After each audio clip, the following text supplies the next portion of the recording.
साथियों, मैं हमेशा अपने भाषण से पहले पूरी तैयारी करके आता हूं, पर आज के लिए मैंने कुछ लिखा नहीं। आज के लिए मैंने सिर्फ मान्यवर साहब के बारे में पढ़ा, उनके बारे में जानने की और ज़्यादा कोशिश करी और उनकी जो सोच, उनके जो तौर तरीके, उनकी जो नीतियां थी, उनको समझने की कोशिश करी और आज के समय में उन नीतियों को किस तरह से हम अपनाकर, इस्तेमाल कर उनके इस मिशन और मूवमेंट को एक नई ऊंचाइयों तक पहुंचाने का काम कर सकते हैं, वो मैंने समझने की कोशिश करी।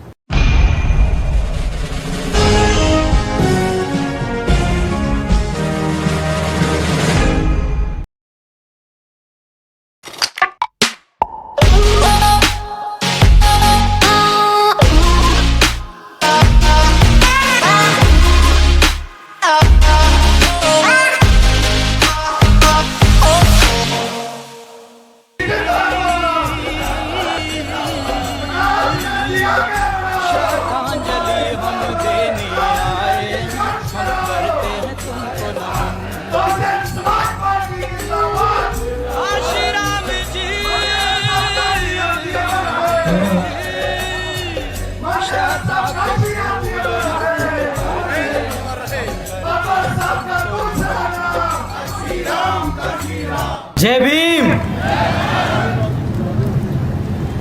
साथियों,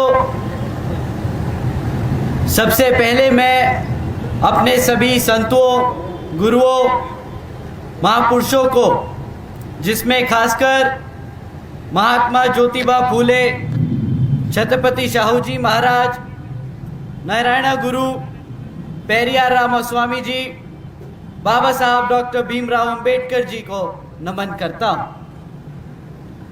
मान्यवर साहब श्री कांशीराम जी की एकमात्र उत्तराधिकारी हमारी आदरणीय बहन कुमारी मायावती जी को भी नमन करता हूं। उत्तर प्रदेश की 4 बार मुख्यमंत्री, लोकसभा व राज्यसभा की कई बार सदस्य रही आदरणीय बहन कुमारी मायावती जी, जिन्होंने अपने सभी SC, ST, OBC एवं अल्पसंख्यक समाज के साथ साथ सर्व समाज में से गरीबों और कमज़ोरों के लिए अपना पूरा जीवन समर्पित किया है। मुझे गर्व है कि मुझे ऐसे महान नेता के नेतृत्व में काम करने का मौका मिल रहा है।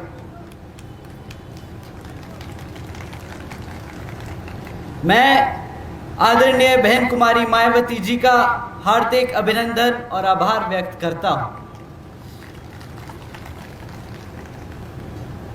साथियों, आज बामसेफ, DS4 एवं BSP के जन्मदाता व संस्थापक, बहुजन नायक मान्यवर साहब श्री कांशीराम जी की 17वीं पुण्यतिथि पर उनको तहे दिल से नमन करता हूं। साथियों,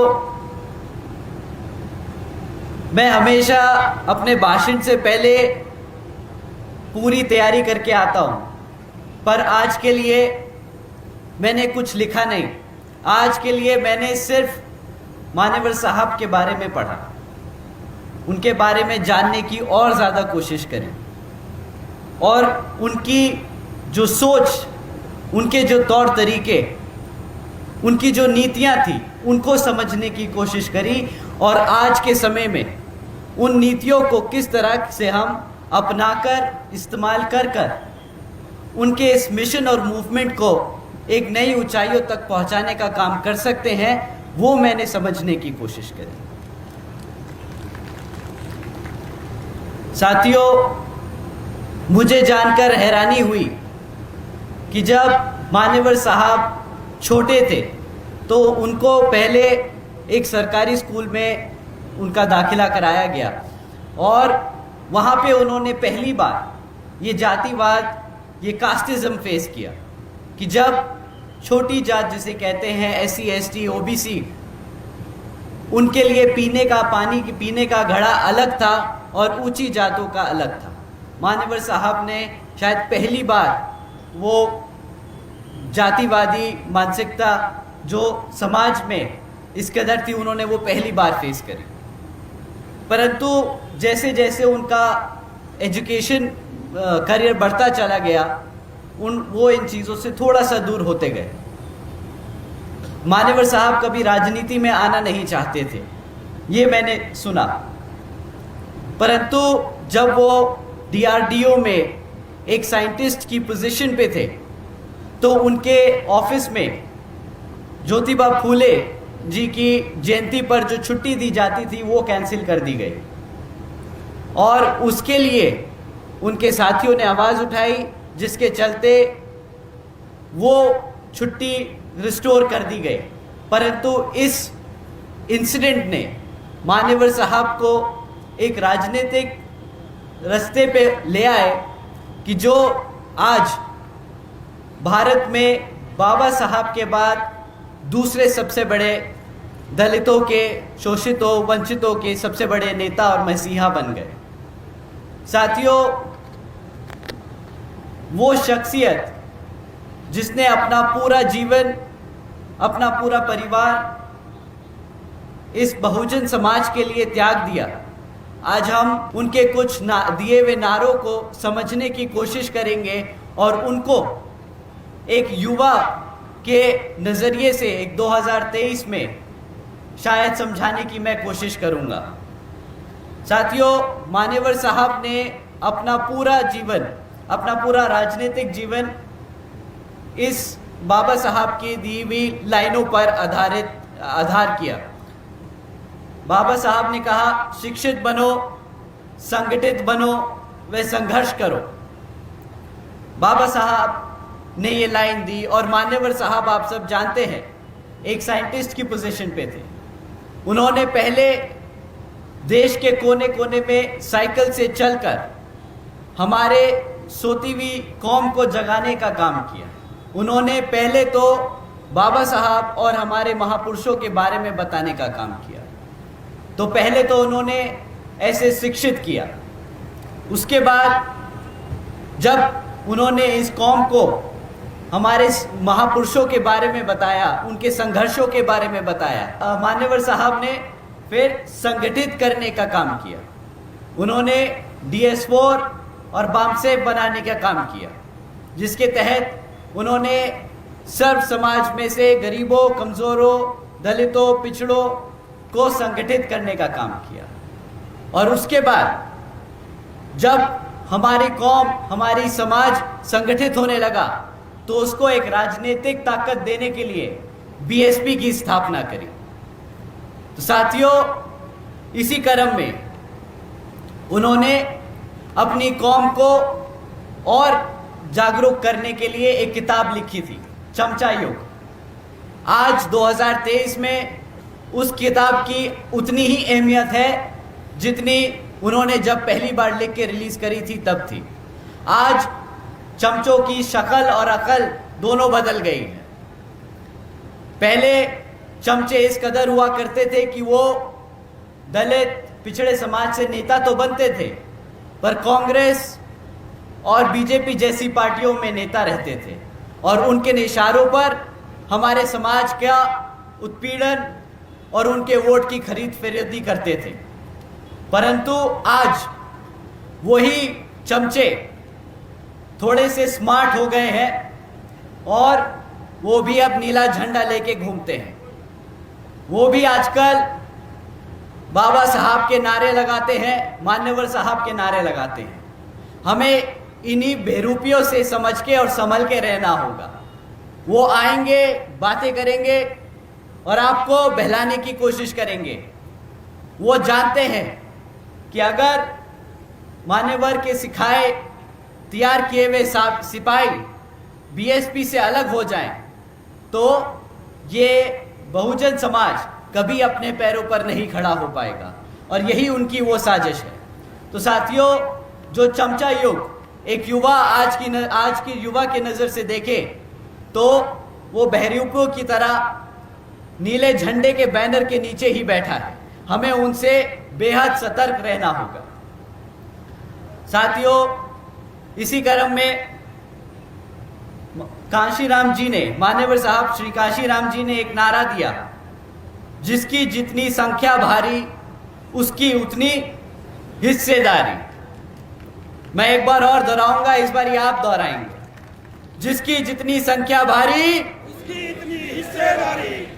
साथियों, मान्यवर साहब ने जब ये नारा दिया तब उन्होंने 85 और 15% का कॉन्सेप्ट दिया था कि 85% वो समाज है जिस पे वो 15% समाज राज करता है।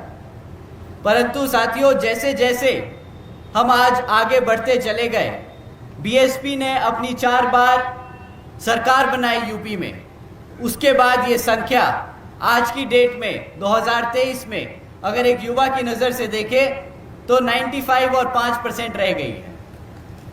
95 और 5। साथियों, 95% में हम कौन कौन आते हैं?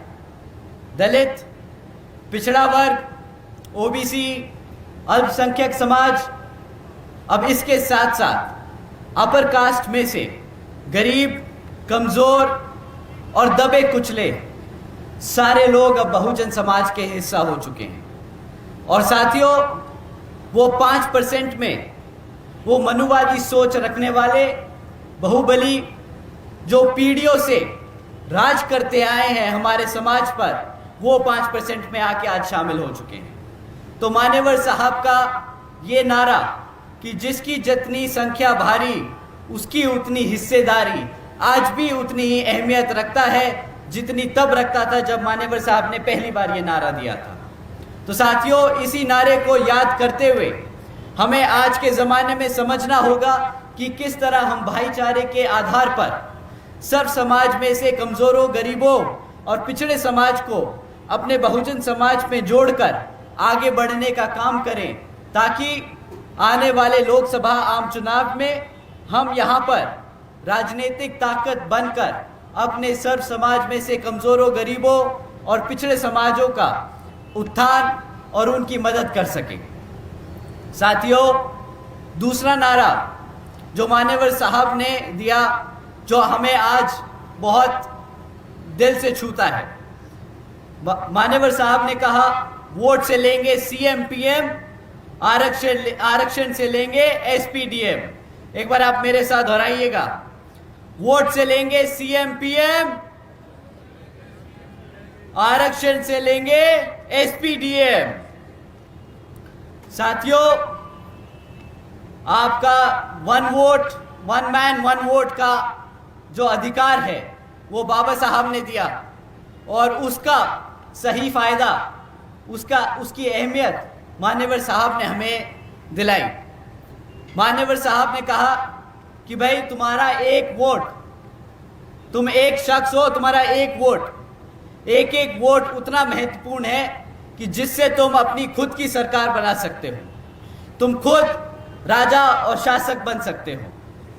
उसी चीज़ को ध्यान में रखते हुए साथियों, हमें ये चीज़ याद रखनी होगी कि आने वाले आम चुनाव में और उसके बाद विधानसभा आम चुनाव में अपने वोट को सही तरीके से इस्तेमाल कर बसपा के कैंडिडेट को जिताने का काम करें, ताकि उससे तो आप अपने सीएम को बनाएंगे, जो आपके लिए दिन रात काम करेगा, और अपने आरक्षण की पूरी ताकत इस्तेमाल करते हुए आप अपने एसपी और डीएम बनाएंगे, ताकि ज़मीनी स्तर पे जो रोज़मर्रा आपको परेशानी में आती है उसमें आपकी मदद करने के लिए पूरी सरकारी नौकरियों में आपका पूरा हिस्सेदारी हो। साथियों, मान्यवर साहब का पहला नारा, जिसकी जितनी संख्या भारी उसकी उतनी हिस्सेदारी, यही नारा सरकारी नौकरियों में भी लागू होता है। तो साथियों, इसी चीज़ को ध्यान में रखते हुए मान्यवर साहब के इस बताए नारे को 2023 में हम इस तरह इस्तेमाल करें कि हर एक सरकारी नौकरी में अपने लोगों को पद दिलाने के लिए हम जी जान से मेहनत करें और रिजर्वेशन के लिए आगे लड़ते रहें। साथियों, इसी बात को ध्यान में रखते हुए मान्यवर साहब श्री काशीराम जी के मिशन को अधूरा कर रही बहन जी ने पूरा करने का पूरा प्रयास किया। और आज मान्यवर साहब के परिनिर्वाण दिवस पे एक नारा मैं दोबारा दोहराना चाहूँगा कि मान्यवर श्री काशीराम जी का मिशन अधूरा, बहन जी करेंगी पूरा। तो साथियों एक बार दोहराइए मेरे साथ, मान्यवर साहब श्री काशीराम जी का मिशन अधूरा,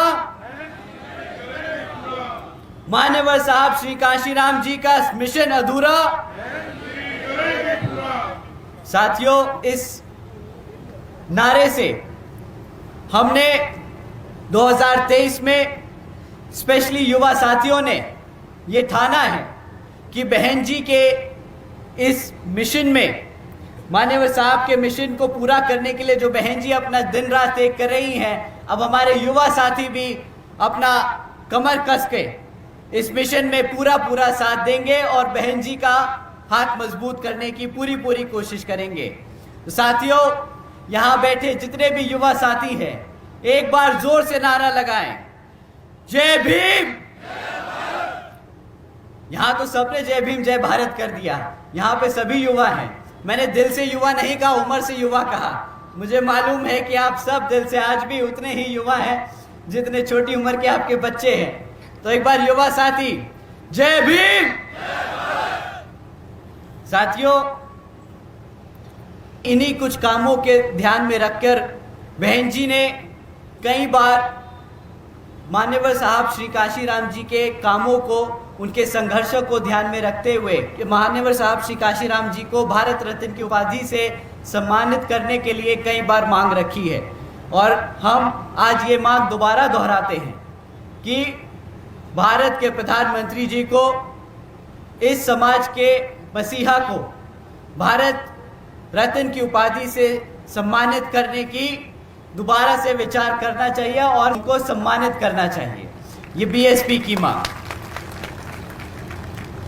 साथियों साथ ही साथ अगर आप सब मान्यवर साहब श्री काशीराम जी को दिल से श्रद्धा अर्पित करना चाहते हैं तो आपको भी अब अपने घर से निकलकर अपने बच्चों के साथ उनको भी पार्टी और मिशन मूवमेंट में इन्वॉल्व करने का पूरा कोशिश करना चाहिए और उनको अब पार्टी और मिशन मूवमेंट पे हर स्तर पे, हर कमेटी के स्तर पे उन्हें इन्वॉल्व करना चाहिए, उनको पदाधिकारी बनाना चाहिए ताकि वो भी अब सड़क पर उतरकर हमारे मिशन मूवमेंट के लिए अपना हाथ बटा सकें और मान्यवर साहब के इस मिशन मूवमेंट को नई ऊंचाइयों तक पहुंचा सके और उनका मिशन पूरा कर सके। एक सोती हुई कौम को जगाकर उसको भारत के प्रधानमंत्री तक की गद्दी पर बिठाने का जो उनका सपना, उनका जो मिशन है, उसको पूरा करने का काम करें। आपसे यही दरखास्त और रिक्वेस्ट करता हूं। अपनी बात यही समाप्त करते हुए आज यहाँ मौजूद सभी बड़े बुजुर्गों का सम्मान व उनका धन्यवाद और आदर सम्मान करता हूँ। यहाँ मौजूद सभी युवा साथी, आप सब आज यहाँ इस प्रोग्राम में शामिल हुए, आप सबका भी मैं तहे दिल से धन्यवाद करता हूँ। हमारे मंच पर मौजूद सभी पदाधिकारी व छोटे बड़े पदाधिकारी, आप सबका भी तहे दिल से धन्यवाद करता हूँ। हमारे मीडिया बंधु, बहुजन मीडिया के सदस्य, आप सभी का भी तहे दिल से धन्यवाद करता हूँ। और हमारे गायक और आप सब जिन्होंने हमारे सभी सदस्यों का, पार्टी के लोगों का मनोरंजन रखा, आप सभी का भी तहे दिल से धन्यवाद करता हूँ। जय भीम, जय भारत। श्री काशीनाथ जी जिंदाबाद। जिंदाबाद जिंदाबाद श्री काशीनाथ जी जिंदाबाद। जिंदाबाद जिंदाबाद। श्री काशीनाथ जी आगे बढ़ो। हम तुम्हारे साथ हैं। श्री काशीनाथ जी आगे बढ़ो। हम तुम्हारे साथ हैं। राष्ट्रीयता कैसी हो? मायावती जैसी हो। बदल दे, बात बदल दे। बेईमानों का राज बदल दो।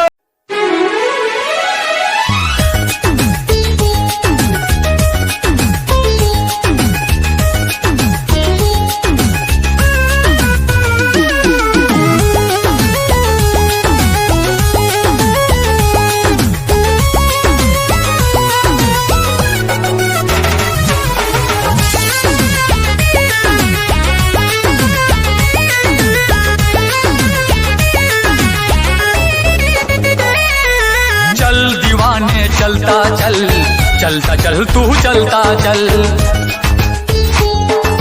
दुनिया के अन्याय से भीम दीवाने लड़ता चल। चल दीवाने चलता चल, चलता चल तू चलता चल। दुनिया के अन्याय से भीम दीवाने लड़ता चल। नागवंश का नायक है तू, द्रविड़ों का सरदार है। मौर्य वंश का है जुनून, तू भारत का रखवार है। तेरी भुजा में बसा हुआ है, तेरी भुजा में बसा हुआ है चंद्रगुप्त का बाहुबल। चल दीवाने चलता चल, चलता चल तू चलता चल। चल दीवाने चलता चल, चलता चल तू चलता चल। दुनिया के अन्याय से भीम दीवाने